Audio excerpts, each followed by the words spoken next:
O paano magiging Disyembre yan? Samantalang pagka Disyembre, tinanin nyo ang itsura ng Bethlehem kung saan pinanganak si Kristo. Pagka Disyembre, Nobyembre pa lang umuulan na ng yelo dun sa Bethlehem.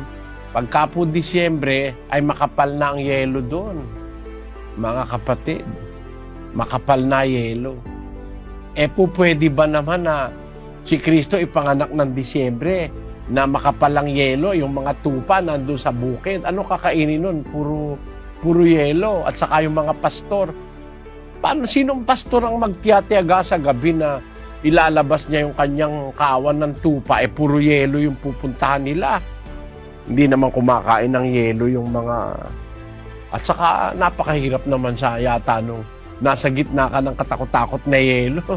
Gabi. Hindi mangyayari yan sa Disyembre.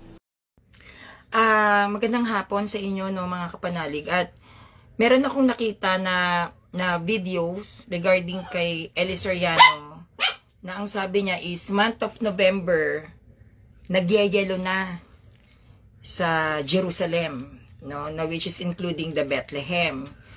So it was actually really impossible na si Christ ay maipanganak ng month of December kasi nagyayelo na daw doon sa Bethlehem, no?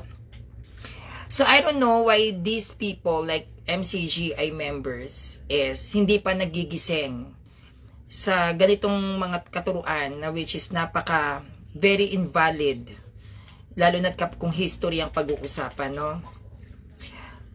Sana bago tayo magbigay ng isang statement para lang pamalian ang isang tradisyon ng isang mananampalataya, make sure na tatanungin muna natin doon mismo sa lugar kung month of November ba nagyayelo doon or kung month of December ba nagyayelo ba sa Jerusalem.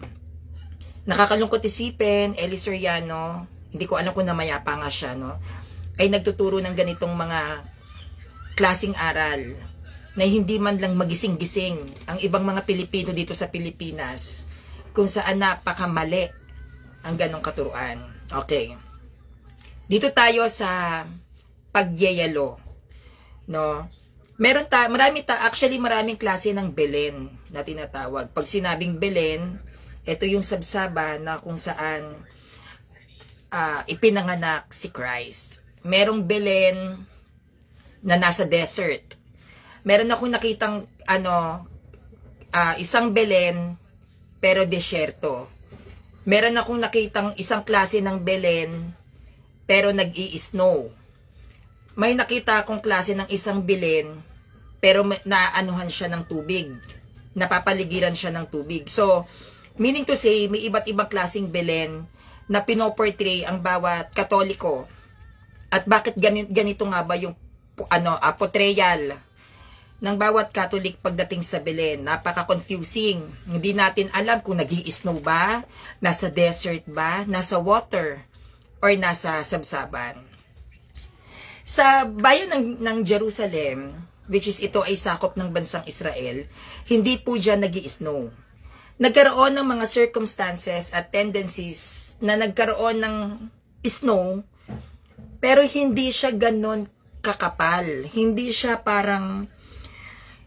ganon katindi. Nagkakaroon, maybe, let's say, sa climate change. Diba? Kahit naman sa mga, tulad sa panahon ngayon, yung mga desert na lugar, binabaha. Yung mga nagyayelong lugar, natutunaw naman ng yelo. May mga ganon, diba? Meron naman sa isang bansa na tropical, katulad sa atin, inuulan naman tayo ng yelo. Yung mga hindi binubuhawi, nagkakaroon ng buhawi. Hi, Ate Hazel Abadiano Cabido. Hello. Merry Christmas din, no? So, bakit nga ba merong iba't ibang mukha ng Belen ang mga Catholic? So, sana, Eli Soriano, magkaroon tayo ng logic. No? Yan ang tinatawag na logic, common sentido common. Magkaroon tayo ng sentido common. So, anong ibig kong sabihin? Unang-una, ang birth of Jesus Christ o yung Jesus Christ was born, pinaniniwalaan natin tayong mga nasa tropical country na siya ay hindi isinilang sa panahon na nagyayelo. Kasi syempre, yun yung panahon na nagpapastol, 'di ba? At alam naman natin sabsaban. So pag sinabing sabsaban, tulugan ng mga hayop o maaaring kulungan ng mga manok. Yun ang sabsaban. So sa madaling salita, kwadra. Kung yun ba yung tama yung terminology ko, no? Isa siyang kwarda, may mga dayami. Yun ay paglalarawan nating nasa mga tropical countries na wala tayong winter, wala tayong yellow na ganyan.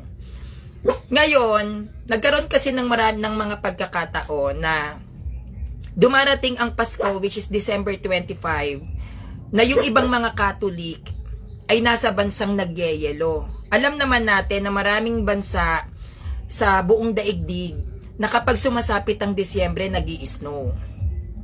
So for them to be able to feel the spirit of Christmas, gumawa sila ng isang Belen na kung saan may mga snow. Kasi kung ang December 25, which is celebrated natin, tayong mga Catholic sa iba't ibang dako ng mundo, kung December 25, ito yung petsa na kung saan isinilang si Kristo ayon sa mga traditions natin, may December 25 kasi nasa bansang yon nagyayelo. Meron namang December 25 nasa bansang yon desyerto. Merong December 25 nasa bansang yon naglalayag, nasa barko. At for them to be able to feel the spirit of Christmas, nagkaroon ng iba't ibang konsepto ang mga Katoliko para maramdaman yan. Siyempre, kapag ikaw nasa lugar ka na nag-i-snow, tapos ang Belen mo, tropical na Belen, kumbaga wala siyang snow, mararamdaman mo ba? Marerelate mo ba yung lugar mo na kung saan isinisilang si Kristo, na which is nag-i-snow sa inyo, tas yung Belen mo walang snow? Di ba hindi? Kaya yung mga Katoliko na nasa nag-i-snow na lugar, for them to feel the spirit of Christmas, gumawa sila ng Belen na nag-i-snow. Yan ang tinatawag nating White Christmas. Yung Christmas tree, may snow, di ba? Yung Belen, meron siyang maliit na parang nipahat. Yung bubong, may mga snow, yung napapaligiran ng snow. Yun ang ginawang concept ng mga Katolikong nasa bansang nagyayelo para maramdaman nila yung essence ng Christmas, yung spirit ng Pasko na, Lord, araw ng kapanganakan mo ng December 25, nagyayelo dito sa bansang kinalalagyan ko. At dahil gusto kitang maramdaman, at araw naman to ng kapanganakan mo, at nandito ako sa bansang nagyayelo, gagawa ako ng Belen mo, na sa oras na to, na bumubuga ang nyebe sa lugar ko, ngayong araw na to, isinisilang ka. Kaya nagkaroon ng concept na Belen na nagyayelo. Sa gitna ng desert, part ito ng Saudi, na which is meron din dong, how can I say this? Hindi ko alam kung congregation ba yung tawag doon. Yung tirahan ng mga monghe. Anong tawag doon sa tirahan ng mga monghe? Pinaglalagian ng mga monghe. Sa gitna ng desert, there was a story na sa pinakagitna nun, ito ay related kay yung sa exorcist, Saint Benedict of Nursia, if I was not mistaken. So, nandoon yung mga monghe sa gitna ng desert na yon.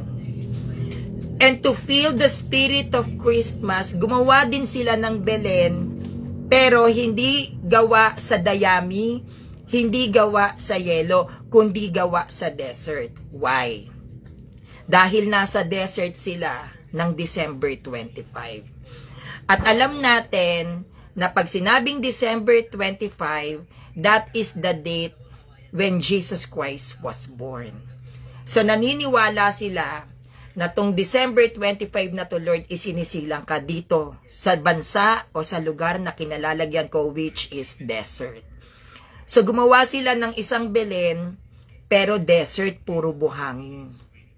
May mga asno din, no? May mga camel, pero hindi siya dayami. Nasa desyerto sila. Meron din isang pagkakataon na may nakita ako, tubig naman. No? Tubig. Na ipinanganak si Christ para siyang balsa. Nasa balsa, nandun si Joseph, si Christ at si Mary, na merong mga angels, mga cherubims dun sa taas. Tinanong ko din yung concept. Yon ay ginawa ng mga seaman, ng mga manglalayag, ng mga mangingisda na inabutan ng December 25 sa karagatan. Hindi porket may nakita tayo na mga image o sacred images na nagyayelo, it means nagyayelo na ipinanganak si Christ. Hindi porket nakakita tayo ng isang image o Belen na desert, it means sa desyerto siya ipinanganak. Ang mga Katoliko ay napaka-creative kung paano nila dadamahin ang kanilang pananampalataya. Malaking bagay kasi sa aming mga Katoliko ang mga sagradong imahe. Malaki ang naiaambag neto at naibibigay sa aming espiritual na pamumuhay para i-remind sa amin na dapat kaming maging isang mabuting tao, na dapat kaming magpakabanal. And these images reminds us to our God. Hindi natin dapat tinitignan ng categorical na dahil may sacred images na nasa snow, na which is yung Belen nasa snow, naniniwala na tayong ipinanganak si Christ na nag-i-snow. Hindi ganun yun. Yun ay konsepto ng mga bansa na nagyayelo na gusto nilang maramdaman yung spirit of Christmas. Tayo namang nasa tropical country dahil malapit tayo sa Ecuador, tayo naman ay may sariling konsepto ng Belen. Hindi naman tayo pwedeng magbilen sa simbahan na nag-i-snow. Mararamdaman nyo ba yon? Makita nyo ang Belen, magpabelen yung pare, tapos yung Belen na makikita nyo nag-i-snow. Diba? Hindi. Kahit doon sa mga tagyelo, gumawa sila ng Belen, tapos yung Belen nila pang tropical country, mararamdaman nila yung Belen? Hindi. Ang mga sacred images, yan ay symbols, or yan ay ginagamit pang commemoration sa mga naging ambag ng mga santo, ng mga banal, and to remind us na may Diyos na nag-e-exist. Diyan tayo humuhugot ng emosyon, diyan tayo humuhugot ng ideas, diyan tayo kumukuha ng how can I say this? Diyan tayo kumukuha ng pakiramdam na nakalimutan kita, Lord, wait, nakita ko na naman yung image mo, naramdaman ko na naman yung pagmamahal mo. Ang mga bagay na nakikita ng ating mga mata, pag tayo nakakita ng masama, we feel bad. Pag tayo nakakita ng mabuti, we feel good. Pag nakapanood tayo ng nakakaiyak, we cry. Pag nakanood tayo ng nakakalungkot, we sad. We feel sad. Pag tayo nakakapanood ng nakakatawa, we were happy. We were laughing. Tama? Ganon din ang impact nun sa mga sacred images. Kapag ikaw nasa bansang taglamig o nagyayelo, gumagawa sila ng sarili nilang concept ng sacred images na akma dun sa panahon nila. Ganon din ang mga desert country. Kapag dumarating ang araw ng Kapaskuhan, gumagawa sila ng sarili nilang sacred images na akma doon sa panahon din nila. Even us. Gumagawa tayo ng sarili nating sacred images na akma din sa panahon natin. Hindi naman natin binabago kung ano ang kasaysayan at kung ano ang katotohanan. Kundi gumagawa lamang tayo ng pamamaraan kung paano natin mararamdaman ang araw ng Kapaskuhan. At wala naman tayong nilalabag doon.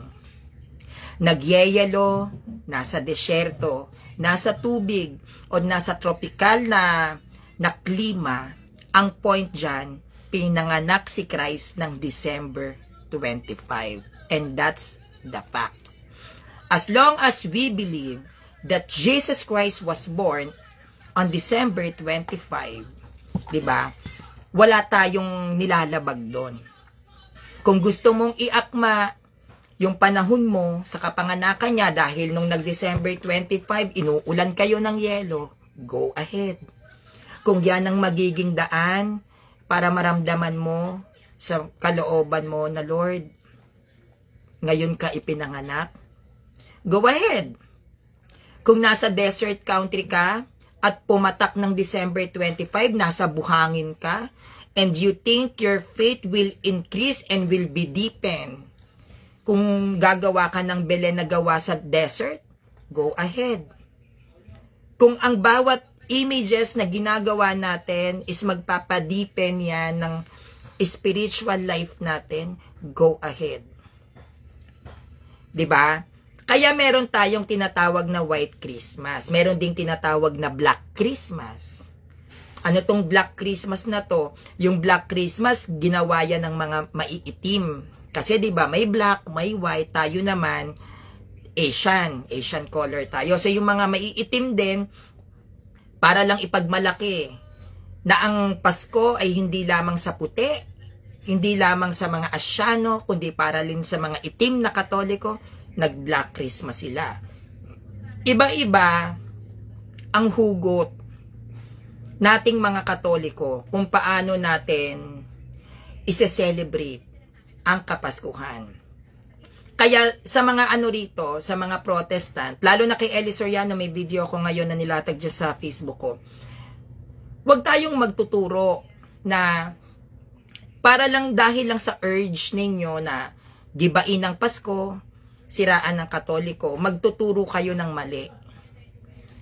'Di ba? Hindi 'yun maganda. At sa mga kaanib naman, siguro naman marami kayong nakikita at naririnig na katuruan na alam naman ninyong palpak, bakit hindi pa kayo nagigising? Sa Catholic Church, wala kaming tinuturong mali, pero maraming kapalpakan ang pag-uugali ng mga Katoliko. Maraming mali pagdating sa ugali ng Katoliko, pero pagdating sa katuruan ng simbahang Katolika, standard yan. Hindi mo yan pwedeng pamalian kasi ang ating katuruan, hindi lang sa Pasko, isama natin ang bagong taon, lahat ng mga traditions natin, kaya natin yang ipagtanggol, kaya natin yang ituro, magmula sa history hanggang sa Biblia. Ang kapalpakan lang ng ating simbahan, yung mga kaanib. Ang dami talagang masasama ugali sa kaanib ng simbahang Katolika. Let's be, magpakatotoo tayo, let's be realistic. Ang daming chismosa, daming sinungaling, ang daming mapanira, ang daming mapagmata, ang daming palamura. Yes, ang daming malalandi, ang daming maagang nag-asawa, lahat ng klase ng kasalanan na hindi dapat gawin ng isang mananampalataya nasa simbahang Katolika na mga pag-uugali. Yes. Pero pagdating sa doktrina, pagdating sa katuruan, hindi nyo yan pwedeng pamalian. Dahil ang katuruan ng aming simbahan ay nagmula pa sa panahon ng hindi pa nabubuo ang Biblia. Kaya wag nating baliin yung history para lang makakuha kayo ng maraming lagak at maraming abuloy na isasaksak dyan sa mga nagugutom nyong bulsang buhaya. Yan, sabi ni Jerome Suplay Lampios, katulad ng mahal na Nazareno, bro, bakit black? Diba sinasabi nila, nakakita sila ng Nazarene, itim ang kulay. Ay, grabe tong mga Katolikong to, ginawa nyong negro si Kristo. But they don't even know the history why the black Nazarene, why he is black. Kaya naging black yung Nazarene dahil sa usok na kumapit sa ivory na gawa nung nasusunog ang barko habang ito ay binabaybay ng mga Espanyol papuntang Pilipinas. Ang tunay na kulay ng Nazareno is puti, gawa yan sa ivory. Pero dahil sa maraming karga, yung barko na kung saan nandoon ang Nazareno natin, actually dalawa yan. Dalawa yung Nazareno natin, isang pangmasa at isang pangdugong bugaw. isang pangmaharlika. Merong Nazareno na pangmasa, may Nazareno maharlika. So yung maharlika wala na yon, phase out na ano na yun ng gera, na bomba-bomba na ng gera yan. Ang natira, yung sa atin, yung isa, yung sa Quiapo, yung sa maharlika na punong-puno ng diamante at ng mga perlas, yun yung na-phase out. But both of that image, yung sa maharlika, Nazareno de maharlika at masahero na Nazareno na pangmasa, parehong itim yun. Dahil dun sa usok na kumapit, doon sa how can I say this, yung usok na kumapit dun sa materyales, kung saan yari yung Nazarene. Hindi nagtuturo ba tayo, ang Catholic Church, na negro si Kristo? Hindi. Meron ba kayong narinig na pare na sinabihan tayo na, o kayong mga Katoliko, negro si Christ? Wala.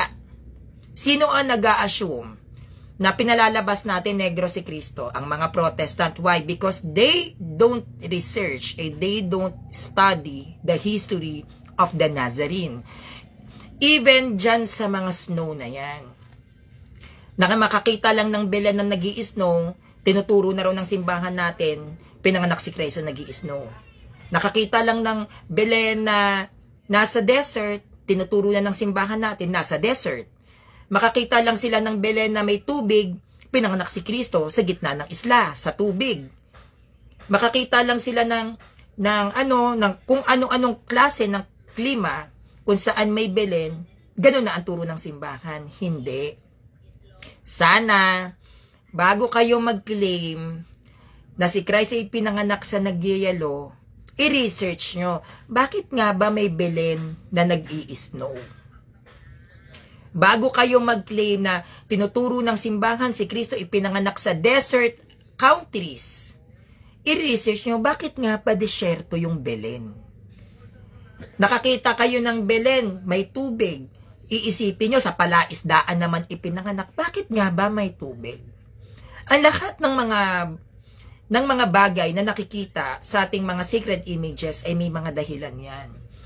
Kahit sa iba't ibang mga image ni Blessed Virgin Mary. May image si Blessed Virgin Mary, maraming kutsilyo, yung Our Lady of Sorrows yata yun. Hindi ako familiar sa mga title. Nakakulay itim. Diba? Sasabihin nila, yung Mama Mary ninyo, nagluluksa na, nasa langit na nga si Christ, umakyat na. Ano pang pinagluluksa ng nanay nyo? They don't even know kung bakit ganon yung image. Meron tayong image na yung heart, merong crowning of thorns, na which is the Sacred Heart of Jesus. Ang sinasabi nila, o yung Sacred Heart of Jesus ninyo, nasa langit na yan. Uy, wala ng puso yan, spirit na lang yung Diyos nyo, kasi Diyos yan, spirit daw. Hindi naman nila alam kung bakit ganon yung image. So, ang isang matalinong tao, lalo na't kung Protestant kayo, dapat marunong kayong mag-analyze. Bakit ganito? Bakit may punyal sa puso ni Maria? Or, bakit yung Christ nila, itong Christ ng Catholic Church, may nakita ako, di ba may crucifix na yung isang kamay nakababa? Nakababa yun eh. Parang yung isa lang yung nakapako sa isang crucifix. Sumikat yun eh. Nakapako si Christ pero yung isa nakababa. So may dahilan din yun. Bakit ganon? Pero ang turo ng ating simbahan pagdating sa ating mga traditions, napaka-standard yan. Kahit gawan nyo ng iba't ibang mga image, gawan nyo ng iba't ibang interpretations, but still, the teachings and the doctrines of the Catholic Church ay iisa lang. Wala tayong kanya-kanya dito. Hindi tayo pwedeng magbigay ng self-interpretation dito na, kasi ganito yung nakikita ko dito, ganyan-ganito, kahit hindi naman siya pasok sa katuruan ng simbahan. Tayo ay may iisang katuruan, iisang doktrina pagdating sa pananampalataya dahil iisa lang ang pananampalataya natin. Nagkakatalo lang tayo kung paano natin i-interpret yung bagay na nakikita natin, no? Kaya nagsasabi na tayo daw mga Katoliko, mali ang katuruan, ipinanganak daw si Kristo, turo daw natin na nagyeyelo, mali po yun.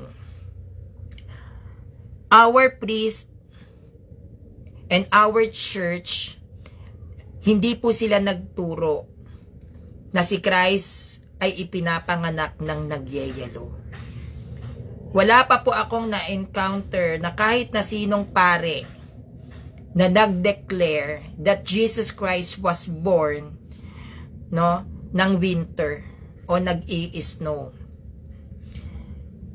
Ang Catholic Church, lalo na't ang mga pari namin dito sa Pilipinas, hindi po sa amin binibig deal sa aming mga Katoliko yung panahon. Hindi binibig deal sa amin kung yan ba'y nag-i-snow, yan ba'y bumabagyo, may sunog ba, meron bang tornadoes, o taglagas ba? Hindi sa amin binibig deal yung panahon. Bakit? Kasi ang pinagbibigyang diin dito ng simbahan, ipinanganak si Christ, and that is important. Jesus Christ was born. We don't care kung nag-i-snow, kung bumabaha, kung may Yolanda, kung may sunog. We don't care about it. We care about the birth of our Lord. Yun naman ang importante doon, yung pagsilang, hindi yung panahon. At kung ano yung pwede mong ibigay sa araw ng kapanganakan ni Christ. O sige, sabihin natin nag-i-snow, o ano naman kung nag-i-snow? Sabihin natin sa desert, and so what kung sa desert? Kapag ba sa desert ipinanganak, ang priority ni Christ, desert islands? Kapag ba ipinanganak si Christ sa nagyayelo, ang priority ni Christ, mga bansang nagyayelo lang? Kapag ba ipinanganak si Christ sa tropical na lugar o na bansa, ibig sabihin yung tropical countries lang, ang priority? Hindi. Jesus Christ, mahal niya ang lahat. Mahal niya tayo. Kahit anong klaseng climate pa, ano pang klaseng klima pa meron dyan. Nagyayelo man, nasa desert man, nasa tubig man, o nasa forest ka man, mahal ni Christ yan. Because God created everything that we see. Kaya hindi yan binibig deal na dapat sa snow kasi ganito, dapat sa desert or sa water or sa forest. Diba? Hindi ganon yun. Ano man ang background ng Belen, whether yan ay may tubig o wala, mahal ni Christ yung mga tao doon. And we, Catholic, we celebrate Christmas Day hindi dahil sa panahon, kundi dahil isinilang ang aming Panginoon. Kaya kaming mga Katoliko, nagse-celebrate kami ng Pasko, hindi dahil sa aginaldo, hindi dahil may Christmas party. Kaming mga Katoliko, bago kami mag-celebrate ng Pasko, we must go and attend Mass. Inuuna namin si Christ kasi birthday niya yan. Birthday to ni Christ. So siya yung dahilan kung bakit kami may handa sa Pasko. We don't care kung nagyayelo man, kung binibig deal nyo yan, no? Pero sa akin, bilang isang Katoliko, si Christ ay hindi ipinanganak sa nagyayelong bansa. But, binibigyan ng konsiderasyon ng aming simbahan yung mga bansang nagdadaos ng December 25 na may yelo. Yung mga bansang nagdadaos ng December 25 na nasa disyerto. Yung mga taong nagdi-December 25 na nasa barko. Yung mga taong nagdi-December 25 na binabagyo. Yung mga taong nagdi-December 25 na nasunugan. Binibigyan niya ng konsiderasyon ng aming simbahan na sa kabila ng panahon na pinagdadaanan ninyo, lahat tayo bilang mga Katoliko ay dapat nagkakaisang ipagdiwang ang araw ng kapanganakan ng Panginoon. Yan ang pinaka-importanteng selebrasyon na dapat nating ipagdiwang. Yan ang pinaka-importante bilang isang Kristiyanong Katoliko na dapat nating ipagpunyagi at ipagmalaki. Dahil kung hindi ipinanganak si Christ, wala tayong salvation. Kaya Hindi binibig deal yan na sinungaling ang Catholic kasi nagyayelo. Yes! Pinanganak si Christ sa nagyayelo. Ipinanganak siya para sa mga taong nasa bansang nagyayelo. Yes! Ipinanganak si Christ sa bagyo. Dahil si Christ ay ipinanganak dun sa lugar na may mga binabagyo. Ipinanganak siya para sa mga tao dun. Si Kristo ay ipinanganak para sa ating lahat. Hindi tayo tinuturuan ng ating simbahang maging makasarili na because we are in a tropical island, because we are in a tropical country, tayo lang. Hindi. Dapat yan ay ibinabahagi sa lahat. If someone tells you na si Christ ipinanganak sa nagyayelo, mali ka doon, yes, that's correct. Dahil marami ang mga nasa bansang nagyayelo ang nagdadaos ng araw ng kapanganakan ni Christ. Yes. Kung naniniwala ka sa December 25 ipinanganak si Christ at nasa nagyayelong bansa ka at sa panahon ng pagyayelo ipinanganak si Christ, yes, believe on it. Maniwala ka. Kung ikaw ay nasa disyertong lugar at doon ka nagdadaos ng Pasko and you think that Jesus Christ was born on that day on a desert island at feeling mo nandoon si Christ isinisilang kasama ka, yes, claim it. Jesus Christ was born on a desert island. Kung ikaw kakatapos mo lang masunugan, kinabukasan Pasko o mamaya Pasko na, at feeling mo gusto mo maging bahagi ng pagdiriwang sa pagsilang ni Christ, claim it. Si Christ ay isinilang sa mga taong nasunugan. There's nothing wrong with it. As long as nasa heart natin, nasa puso natin, yung kagalakan at pagmamahal na ang ating Panginoon ay isinilang ng December 25, wala akong nakikitang masama doon. Kaya sa mga Protestant dito na nagbibigay ng twist para iligaw ang mga mahihinang Katoliko and to prove na mali ang aral ng simbahang Katolika, diyan kayo nagkakamali. Ang teachings ng Christianity ay nagsisimula sa panahon na wala pang Protestant. Wala pang Eli Soriano, wala pang Felix Manalo, wala pang Ellen G. White. Wala pang mga Baptist, SDA o kung ano-anong sulpot na nasa Pilipinas, wala pa kayo. Ang Catholic Church nagtuturo na yan. Ng doctrines about Christ, about Mary, about the traditions like Christmas, mahal na araw, bagong taon, and so on and so forth. Wala pa kayo. Kaya wag kayong magmamarunong kung ano ang dapat at hindi dapat na ituro ng isang Kristiyano. Dahil ang tunay na Kristiyano ay nagsimula sa panahong hindi pa buo ang Biblia. Ang tunay na Kristiyano ay nagsimula sa panahon na hindi pa Katoliko at Kristiyanong bansa ang Pilipinas. Dahil ang tunay na mananampalatayang Kristiyano ay naninirahan sa bayan ng Israel, sa lugar, sa bansang Israel, sa bayan ng Jerusalem, na kung saan doon nanirahan si Kristo at ang 12 alagad. Kung ang inyong aral at ang inyong pananampalataya ay nagmula sa bayan ng Jerusalem, tunay na Kristiyano ka. Pero kung ang aral mo ay inadapt mo lang sa Amerikano, sa Pilipino na founder, kung ang turo mo ay na-adapt mo lang sa mga Hapon na nag-founder din o sa mga Thailanders na may mga sekta din dyan, that's fake. Ang tunay na Kristiyano, ang aral mo ay magmumula sa mga Hudyo, hindi sa Kano, hindi sa Pinoy. At ang diwa ng pagkakaroon ng pananampalataya bilang isang Kristiyano ay magbubunga yan sa pagbubuwis ng buhay ng mga sinaunang Kristiyano. Pag wala kayong sinaunang Kristiyano, peke ang aral nyo.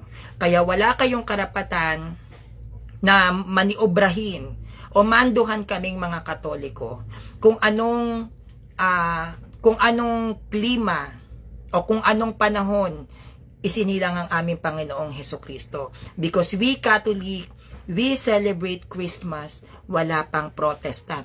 Even the father of Protestantism, which is Martin Luther, nag-celebrate ng Pasko yan. Even Felix Manalo, which is the founder of INC, dito sa Pilipinas, nag-celebrate ng Pasko yan, dati yung sakristan. Even Ellen G. White, Mga nagpasko yan. Bakit? Dahil ang unang Kristiyanong relihiyon na umiral sa mundong ito, only the Catholic Church. At lahat ng mga Kristiyano na yumakap at tumanggap ay mga Katoliko yon. Kaya lahat ng mga na-convert ninyong mga Protestant kayo ay galing yan sa Katoliko. Kaya kung meron man ang may karapatan at confident na maghahayag kung ano ang tunay na diwa ng Pasko, kasaysayan ng Pasko, at kung paano namin ito isineselebrate bilang kami ay mananampalatayang Katoliko, kami lang din ang nakakaalam nun. Bakit? May Pasko na wala pang Protestante sa mundo. Kaya wag kayong magbibigay ng mga false informations na sabi ni Eli Soriano, November daw, nag-i-snow na sa Jerusalem. Research, research, research. Huwag tayong basta-basta maniniwala. So wait po kayo ulit sa videos ko patungkol po sa tradisyon ng ating simbahan, ang Kapaskuhan. So please subscribe on my YouTube channel, Sanrio TV. Thank you po!